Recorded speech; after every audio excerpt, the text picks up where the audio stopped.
నమస్తే. మనం December మంత్‌లోకి enter అవుతూ ఉన్నాము. 25వ సంవత్సరానికి డిసెంబర్ మంత్ లాస్ట్ మంత్ అవుతుంది. డిసెంబర్ అనంగానే చాలా థాట్స్ మనసులో అందరికొస్తూ ఉంటాయి. ఫస్ట్‌ది ఇది ఇయర్ ఎండ్ మంత్ కాబట్టి మనకి అంతర్మథనం, ఇంట్రోస్పెక్షన్ అని మనం అనొచ్చు. ఎలా ఉంది హోల్ ఇయర్ అంతా లాస్ట్ ఇయర్‌తో కంపేర్ చేస్తే ఎలా ఉంది? ఎన్ని అప్స్ ఉన్నాయి? ఎన్ని డౌన్స్ ఉన్నాయి? మంచేంటి? చెడేంటి?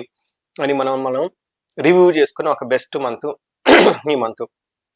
రెండో బెస్ట్ ఎక్సైట్మెంట్ థింగ్ ఏంటంటే మనకి ఈ నెల 16th నుంచి మనకి ధనుర్మాసం స్టార్ట్ అవుతుంది. ఎప్పుడైతే ధనుర్మాసం స్టార్ట్ అవుతుందో మనకి ఓళ్ళల్లో గొబ్బెమ్మలు పెట్టడం, పేడ కల్లాపులు చేయటం, ముగ్గులేయటం, రంగోలి పెట్టడం ఇవన్నీ చేస్తూ ఉంటారు. ఇంకొక ఎక్సైట్మెంట్ ఏంటంటే ఈ టైంలో ఎవరైతే ఐటీలో ఉన్నారో, సాఫ్ట్‌వేర్‌లో ఉన్నారో వాళ్ళకైతే చాలా మందికి తెలుస్తుంది. డౌన్ టైమ్ అంటారు. సర్వర్‌లంతా కొత్త కోడ్ అప్డేట్ చేయరనమాట. వాళ్ళకి ఒక 10, 15 డేస్ వెకేషన్స్ లాగా ఇస్తూ ఉంటారు. ఈ టైంలో హెచ్ఆర్ కూడాను వెకేషన్‌కెళ్ళమని వాళ్ళు అడిగి లీవ్స్ ఎక్కువ ఇస్తూ ఉంటారు. ఇంకొక ఎక్సైట్మెంట్ థింగ్ ఏంటంటే చాలా మంది ఎవరైతే యూఎస్‌లో ఉన్నవాళ్ళు కానివ్వండి, ఎన్ఆర్ఐ క్లయింట్స్ వాళ్ళకి చాలా వరకు ఏమవుతుందంటే ఈ టైంలో ఎక్కువగా వెకేషన్‌కెళ్తూ ఉంటారనమాట. నాకున్న చాలా మంది క్లయింట్స్ కూడా ఈ టైంలో మేము వెకేషన్‌కెళ్తున్నాం. మాకు చేయాల్సిన పూజలు కొంచెం ముందుగానే చేయండి. లేదంటే నెక్స్ట్ వీక్ కొంచెం పెండింగ్ అయిన తర్వాత చేసుకోండి ఇలా చెప్తూ ఉంటారనమాట. సో, ఇన్ని ఎక్సైట్మెంట్‌గా ఉన్న ఈ మాసంలో మేషరాశి వాళ్ళకి డిసెంబర్ మంత్ ఎలా ఉందో చూద్దాం. ఫస్ట్ ఫార్‌మోస్ట్ థింగ్ మేషరాశి వాళ్ళకి గమనించుకోవాల్సింది మీకు ఏలినాటి శని స్టార్ట్ అయ్యింది. అయితే లాస్ట్ 100 డేస్ ఏలినాటి శని యొక్క ప్రభావం మీకు చాలా చాలా తక్కువగా ఉంది. ఎందుకంటే శని మీకు తిరోగమనం బ్యాక్ సైడ్ వెళ్ళిపోవటంతో. అయితే ఈ మంత్ బిగినింగ్ నుంచి శని మళ్ళా నార్మల్ అయ్యి వస్తూ ఉన్నారు. అయితే ఈ టైంలో మళ్ళా ఏలినాటి శని యొక్క ప్రభావం మీ మీద పడే అవకాశం చాలా ఎక్కువగా ఉంది. ఏ విధంగా అంటే మీకు జాబ్‌లో కష్టంగా ఉండే అవకాశం ఎక్కువగా ఉంటుంది. రిలేషన్‌షిప్స్ ప్రాబ్లమ్స్ అయ్యే అవకాశం ఉంటుంది. టోటల్‌గా ఏదో ఒక దాంట్లో అన్‌సర్టెనిటీ ఎక్కువగా ఉండి ఇబ్బందులు ఫేస్ చేసే అవకాశం చాలా ఉంటుంది. ఇంకొక ముఖ్యమైన విషయం ఈ మేషరాశితో పాటు మీ ఇంట్లో ఎవరైనా మీనరాశి, కుంభరాశి, ధనుసు రాశి, సింహరాశి ఉంటే ప్రాబ్లమ్స్ ఇంకా అధికమయ్యే అవకాశం ఉంటుంది. ఈ రాశిలో ఉన్న ఇద్దరు భార్యాభర్తల స్పౌసెస్ ఎవరికైనా గనుక ఈ రాశులు ఇద్దరికీ ఉంటే ఇంకా ప్రాబ్లమ్స్ అధికంగా ఉండే అవకాశం ఉంటుంది. అయితే మిగతా గ్రహాల వైస్‌గా గనుక మనం చూసుకుంటే ఈ డిసెంబర్ మంత్ ఎలా ఉంటుంది? డిసెంబర్ మంత్ గనుక చూసుకుంటే మీకు ఒక 70% పాజిటివ్‌గా ఉంటుంది. ఒక 30% ఛాలెంజింగ్‌గా ఉండే అవకాశం ఎక్కువ ఉంటుంది. మనం డీటెయిల్స్ చూద్దాం. ఫస్ట్ ఈ డిసెంబర్ మంత్‌లో మనకు 5 గ్రహాలు మారుతున్నాయి. అందులోటి గురువు, సూర్యుడు, కుజుడు, మంగళుడు, శుక్రుడు. ఈ 5 గ్రహాల యొక్క చేంజ్ ఈ రాశి మీద ఉండబోతున్నాయి. మనకు సూక్ష్మ గోచారం, లఘు గోచారం అనే కాన్సెప్ట్‌లో చూస్తే ఈ 5 గ్రహాల ద్వారా ఏ గ్రహం ఎలాంటి రిజల్ట్స్ ఇచ్చిందో మనం చూద్దాం. ఫస్ట్ వీళ్ళకి ఇప్పటిదాకా ఏదైనా ద్వేషపూరితమైన వాతావరణం ఉంటే ఈ వాతావరణం నుంచి అలాంటి వాతావరణం తగ్గిపోయి నార్మల్ అయ్యే అవకాశం ఎక్కువగా ఉంటుంది.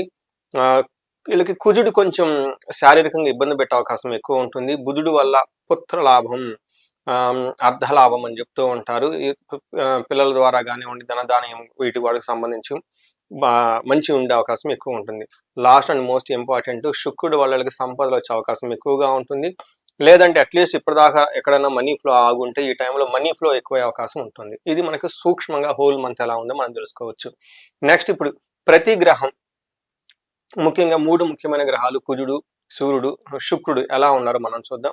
ఇందులో సూర్యుడు గనక చూసుకుంటే వీళ్ళకి 9వ స్థానంలో ఉన్నారు. ఇది మిక్స్డ్ రిజల్ట్ ఇస్తుందని మనం చెప్పుకోవచ్చు. బట్ ఓవరాల్‌గా సూర్యుడు గనక చూసుకుంటే మంచి చేస్తున్నాడు అని చెప్పుకోవచ్చు. అంటే ఎక్కువగా మంచి శాతం చేస్తున్నాడు. కొంచెం ఇబ్బందులు పెట్టే పరిస్థితులు కూడా ఉన్నాయి. మనకి మహర్షులు సంస్కృతంలో ఏం చెప్తారంటే సూర్యుడు మనకి 9వ హౌస్‌లో ఉంటే నిందాపరాధ, కలహం, నిర్దోషచ్చ, ధనక్షయం, పుణ్యలాభార్థ నాశనాచ, విరోధో నవమే భవేత్ రవి అని చెప్తారు. అంటే 9వ ఇంట్లో గనక సూర్యుడు ఉంటే వీళ్ళకి నిందాపరాధ అంటే వీళ్ళకి ఎలాంటి తప్పు లేకపోయినా నిందలు వచ్చే అవకాశం ఎక్కువగా ఉంటుంది. వీళ్ళు నిర్దోషి కానీ వీళ్ళు దోషి, గిల్టీ ఫెలో అనే ఒక ముద్ర పడే అవకాశం ఎక్కువగా ఉంటుంది. డబ్బును కోల్పోయే అవకాశం ఎక్కువ ఉంటుంది. అంతేకాకుండా వీళ్ళకి పుణ్య లాభార్థం మంచి ఉద్దేశంతో ఏదైనా గనక పని చేస్తే అందులో నష్టం వచ్చే అవకాశం ఎక్కువగా ఉంటుంది. సో ఇవన్నీ మనం గనక చూసుకుంటే కొంచెం మీ తప్పు లేకపోయినా మీ మీద ఇబ్బందులు వచ్చే అవకాశం ఎక్కువగా ఉంటుంది. నెక్స్ట్ ఓవరాల్‌గా మంచి జరుగుతుంది సూర్యుడి వల్ల అని మనం గమనించుకోవాలి. నెక్స్ట్ కుజుడు మిమ్మల్ని ఈ డిసెంబర్ మంత్‌లో కొంచెం ఇబ్బంది పెట్టే గ్రహం. ఏ విధంగా అంటే అశనాచ్చ ధనశూన్యం, శోషణం, దేహపీడనం, స్థాననాశో విరోధచ్చే, నవమస్తేత్ భవేత్ ధారాసుతే అని చెప్తారు. అంటే ఈ టైంలో ఎవరైనా గనక రియల్ ఎస్టేట్ వాళ్ళు ఉన్న అన్నదమ్ముల మధ్య గొడవలు వచ్చే అవకాశం, ఏదైనా గనక మంచి ఉద్దేశంతో పనిచేస్తే చెడు వచ్చే అవకాశం ఎక్కువగా ఉంటుంది. ఖర్చులు విపరీతంగా పెట్టే అవకాశం ఎక్కువగా ఉంటుంది.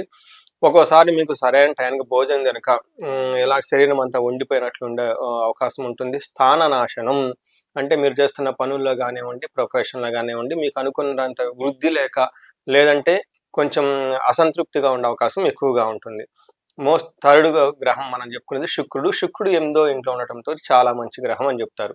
8దో ఇంట్లో సూర్యుడు ఉంటే దుఃఖనాశో మహాసౌఖ్యం బంధుమిత్ర సమాగమః రాజదర్శనం అర్ధప్రాప్తి రష్టమస్తైత్ భవేత్ భృగు అని చెప్తారు. అంటే ఈ ప్రకారంలో ఇప్పటిదాకా ఏదైనా విషయం మీరు దుఃఖంగా ఉంటారు, దుఃఖం పోయే అవకాశం ఎక్కువగా ఉంటుంది. మహాసౌఖ్యంగా ఉంటారు, బంధువులతోటి మిత్రులతోటి చక్కగా కలిసి ఉంటారు. రాజదర్శనం ఈ టైంలో మీరు హైఫై ఆఫీషియల్ని కలవటము, గవర్నమెంట్ ఆఫీషియల్ని కలవటం, వాళ్ళ ద్వారా కనుక ఏదైనా పెండింగ్లో పనులుంటే ఈ పనులన్నీ ఇప్పుడు అయిపోయే అవకాశం ఎక్కువగా ఉంటుంది. ఇవి ఓవరాల్గా కనుక ఉండే టైంలో ఫుడ్ తినడానికి చక్కగా ఉంటుంది. అంటే ఇక్కడ మీకు సూర్యుడు మంచి రిజల్ట్ ఇస్తున్నాడు, శుక్రుడు మంచి రిజల్ట్ ఇస్తున్నాడు, బుధుడు మంచి రిజల్ట్ ఇస్తున్నారు. ఒక్క కుజుడు మాత్రం సరైన మంచి రిజల్ట్ ఇవ్వటం లేదు. ఆల్మోస్ట్ మీకు 70% బాగుంటుందని తెలుసుకోవాలి. సో ఇవన్నీ మనకి ఎక్కడెక్కడ మేజర్ గ్రహాలని, వాటి వల్ల ఉపయోగం, ప్లస్ మైనస్ పాయింట్ మనం తెలుసుకున్నాం. ఇప్పుడు మనం కనుక చూసుకుంటే నక్షత్రం ప్రకారం ఎలా ఉంటుంది. మనకి అంగగోచరం ఒక కాన్సెప్ట్ మహర్షులు ఇచ్చారు. మన జ్యోతిష శాస్త్రంలో వెరీ వైడ్గా డిస్కస్ చేయబడింది. నక్షత్రం వైజ్ ఎలా ఉంటుందో. అశ్విని నక్షత్రం వాళ్ళకి రాజ్య లాభము, ప్రమోషన్స్ వచ్చే అవకాశం ఉంటుంది. వస్త్ర లాభం, షాపింగ్ చేసే అవకాశం ఉంటుంది. అయితే 2 ఛాలెంజెస్ ఉన్నాయి. ఒకటి దరిద్రము, అతి భయము.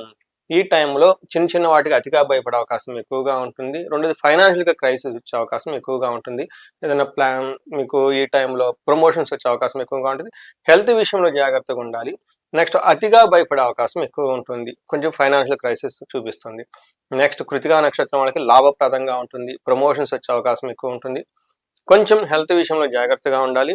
ప్లస్ ఫైనాన్షియల్ విషయంలో ఇబ్బంది పడే అవకాశం ఎక్కువగా ఉంది. ఆల్టర్నేటివ్గా ఫైనాన్స్ తీసుకోవటం, లేదంటే ఖర్చులు తగ్గించుకోవటం. ఫైనాన్షియల్ మ్యాటర్స్లో కనుక మీరు చూస్తే మళ్ళా ఆల్టర్నేటివ్గా లేదంటే ప్లాన్స్ ఇంకా ఏమైనా ఉంటే దానికి సంబంధించిన అన్సర్టినిటీని ఫేస్ చేయడానికి కొంచెం ఫైనాన్స్ పెట్టుకోవడం చాలా అవసరం. ఇది కాకుండా కృతికా నక్షత్రం వాళ్ళకి కార్యహాని, గాయాలయ్యే అవకాశం ఎక్కువగా ఉంటుంది. భరణి నక్షత్రం వాళ్ళు కూడా గాయాలయ్యే అవకాశం ఎక్కువ ఉంటుంది. భరణి నక్షత్రం వాళ్ళు కొంచెం ఈ 3 నక్షత్రాల కొంచెం జాగ్రత్తగా ఉండటం ఎంతైనా అవసరం. సో తెలుసుకున్నారు కదండి మనకి టెక్నికల్గా ఎలా ఉంటుంది ఏంటి అనేది. పరిహారాలు కనుక చూసుకుంటే మీరు కుజుడికి కొంచెం బాగా ఇబ్బంది పెట్టే విధంగా ఉన్నారు. కందులు 1 కేజీ గుళ్ళో దానం చేయటం, సుబ్రహ్మణ్యేశ్వర స్వామి గుళ్ళు విజిట్ చేయటం, లేదంటే కనకదుర్గమ్మ గుడికి సంబంధించిన, దుర్గాదేవికి సంబంధించిన ఏదైనా గుడిని విజిట్ చేస్తూ ఉంటే చాలా చక్కగా ఉంటుంది. దీనితో పాటు ఈ రాశి వాళ్ళకి ఏలినాటి శని నడుస్తుంది. చాలా ప్రాబ్లమ్స్ ఫేస్ చేసే అవకాశం ఎక్కువగా ఉంటుంది. ఏలినాటి శని ప్రభావంతో శనికి సంబంధించిన సంపూర్ణ శాంతి పూజలు చెప్పుకోవడం చాలా చాలా ఇంపార్టెంట్. శని పాశుపత అభిషేకం చేసుకోవడం ఇంకా ఇంపార్టెంట్. వీటితో పాటు శనికి సంబంధించి శని పిప్పలాద స్తోత్రం అని ఉంటుంది. ఉదయం సాయంత్రం చదవటం చాలా చాలా ఇంపార్టెంట్. ఎవ్రీ సాటర్డే శనికి తైలాభిషేకం చేయించుకోవటం, ప్రతిరోజు హనుమాన్ చాలీసా చేయించుకోవడం చాలా ముఖ్యం. ఇందులో మీరు చేయగలిగినది శని పిప్పలాద స్తోత్రం చదవటం, ఉదయం సాయంత్రం హనుమాన్ చాలీసా చదవటం, శనివారం శని మీ చేతులతో తైలాభిషేకం చేయటం మీరు చేసుకోగలరు. మీరు చేయలేనివి మీకు దగ్గరలో ఉన్న బ్రాహ్మణోత్తములు కానీ పండితులు కానీ అప్రోచ్ అయ్యి వాళ్ళ ద్వారా మీరు శనికి సంబంధించిన సంపూర్ణ శాంతి పూజలు చేయించుకోవటం, జపాలు చేయటం, దానం చేయటం, హోమం చేయటం, వీటితో పాటు శని పాశుపత అభిషేకం చేయటం, దక్షిణ కాళీ అమ్మవారి యొక్క మూలమంత్రం ఒక 10,000 సార్లు జపం చేయించడం చేస్తే శనికి సంబంధించిన పీడలు ఎలాంటివి ఉన్నా కానీ పోతాయి. ఇవి కాకుండా ఇండివిజువల్గా మీరు ఏదైనా ప్రాబ్లం ఫేస్ చేస్తూ ఉంటే చాలా మందికి ధనానికి ఇబ్బంది పడుతుంటే స్వర్ణలక్ష్మి విశేష హోమం చేయించుకోవచ్చు. తర్వాత హెల్త్ బాగా లేకపోతే అమృత మృత్యుంజయ ఆయుష్ హోమం అని ఉంటుంది, అది చేయించుకోవచ్చు. వీటితో పాటు ఎక్కడైనా గొడవలు అంటే చండీ హోమం, చండీ పారాయణ, అలా ఏదైనా కనుక మీరు ఇండివిజువల్గా ప్రాబ్లమ్స్ ఫేస్ చేస్తుంటే ఒకసారి ఈ కన్సల్ట్ అయితే క్రిందిగా కనిపిస్తున్న నెంబర్కి తగు విధంగా మీ ఇండివిజువల్ జాతకం చూసి ఇంకా పరిహారాలు చెప్పడం జరుగుతుంటుంది. సో ఈ రాశి వాళ్ళు ఎన్ని బాధలు ఉన్నా కానీ న్యూ ఇయర్ రాబోతుంది కాబట్టి మీకు అష్టైశ్వర్యాలతోటి, భోగభాగ్యాలతో తలతూగుతూ ఉన్నతంగా ఎదగాలని చెప్పేసి నేను కోరుకుంటున్నాను. నమస్తే.